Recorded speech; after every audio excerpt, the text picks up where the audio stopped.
दादा काय सांगाल 2 दिवस आधी तुम्ही या ठिकाणी शरद पवारांचा फोटो वापरण्यासाठीचं पत्र खुद शरद पवारांची भेट घेऊन या ठिकाणी काढलेलं आहे. काय नेमका उद्देश आहे यामागे?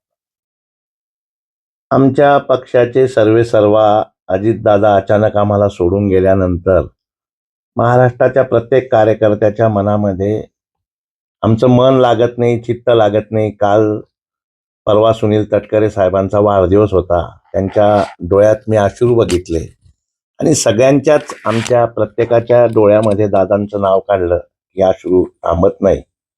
आणि अशा परिस्थितीमध्ये राजकारणात केव्हा काय होईल हे काही सांगता येत नाही.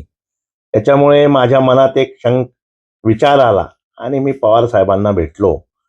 शेवटी पवार साहेब देशाचे नेते आहेत. त्यांनी सलग आपल्या संसदीय राजकारणात 55 वर्ष पूर्ण केलेले आहेत आणि अशा परिस्थितीमध्ये पवार साहेबांनी महाराष्ट्राचे पहिले मुख्यमंत्री यशवंतराव चव्हाण यांना गुरुस्थानी मानलेलं होतं. त्याच पद्धतीने आमच्या दादाने देखील पवार साहेबांना गुरुस्थानी मानलं होतं. हाच एक धागा उचलत मी साहेबांकडे गेलो, पत्र दिलं साहेबांना की ज्या वेळेला बाळासाहेब ठाकरे हयात असताना राजसाहेब ठाकरे बाळासाहेबांना सोडून गेले, तरी देखील राजसाहेब ठाकरेंनी बाळासाहेबांचा नेहमी आदरच केला. नेहमी बाळासाहेबांचं नाव त्यांनी आदराने घेतलं. त्याचप्रमाणे बाळासाहेब गेल्यानंतर उद्धव साहेब ठाकरेंना देखील एकनाथ शिंदे साहेब सोडून गेले. त्यावेळेला देखील एकनाथ शिंदे साहेबांनी नेहमी बाळासाहेबांचा फोटो वापरला, बाळासाहेबांचा आदर केला. उद्धव साहेब ठाकरेंनी नाही सांगितलं तरी एकनाथ शिंदे साहेब बाळासाहेबांचा फोटो वापरतायत. आणि काही तांत्रिक अडचणींमुळे पवार साहेबांनी आम्हाला जो नकार दिला होता फोटो वापरण्याचा, तो एक धागा पकडत मीच एक आमचे आणि पवार साहेबांचे कौटुंबिक, राजकीय, सामाजिक संबंध असल्या कारणाने पवार साहेबांचं नातं आणि माझे वडील स्वर्गीय मुरलीधर पवार यांचं नातं सगळ्या महाराष्ट्राला आणि जिल्ह्याला माहिती आहे. याच विचाराने मी साहेबांना गेलो आणि सांगितलं की मी तुमचा फोटो वापरणार आहे. आणि त्यामुळे साहेबांनी माझं पत्र पूर्ण वाचलेलं आहे आणि मला फोटो वापरण्याची मान्यता स्वतः साहेबांनीच लिहून माझ्या लेटर पॅडवर मला दिलेली आहे.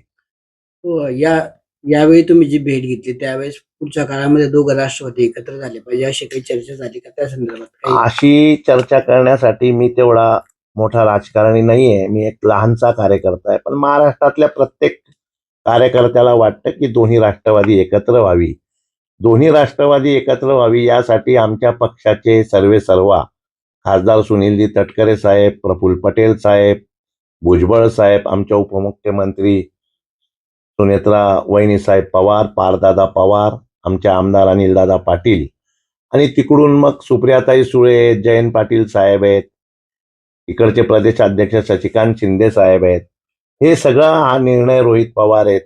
हे सगळा निर्णय वरच्या वरिष्ठ पातळीवर आहे. आमच्यासारख्या कार्यकर्त्याने त्याविषयी बोलणं एवढं उचित होणार नाही. पण सगळ्यांच्याच मनात एक भावना आहे की दोन्ही राष्ट्रवादीने एकत्र व्हावं.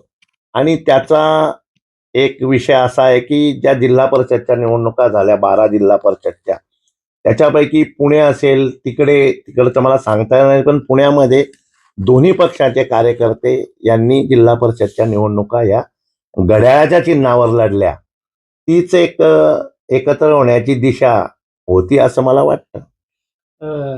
पुढच्या काळामध्ये तुमच्या राष्ट्रवादीच्या बॅनरवर शरद पवार साहेबांचा फोटो दिसेल का? मी तरी भविष्यामध्ये या बाबतीत आमचे नेते तटकरे साहेबांना पत्र लिहिणारे, वहिनी साहेबांना पत्र लिहिणारे, अनिलदादाला पत्र लिहिणारे. आणि मी तर पवार साहेबांचा फोटो, माझ्या घरात तर पवार साहेबांचा फोटो आहेच. सगळ्या महाराष्ट्राचं आमच्या पक्षाचं दैवतच पवार साहेब आहे आणि त्या दैवताचा फोटो आम्ही का लावू नये? शेवटी साहेबांनी सांगितलं होतं लावू नये म्हणून आम्ही लावत नव्हतो. आता साहेबांनीच मला मान्यता दिली आहे, या बाबतीत आमचा पक्ष विचार करेल. मी मात्र माझ्या बॅनरांवर, माझ्या जाहिरातींवर पवार साहेबांचा फोटो लावणार आहे.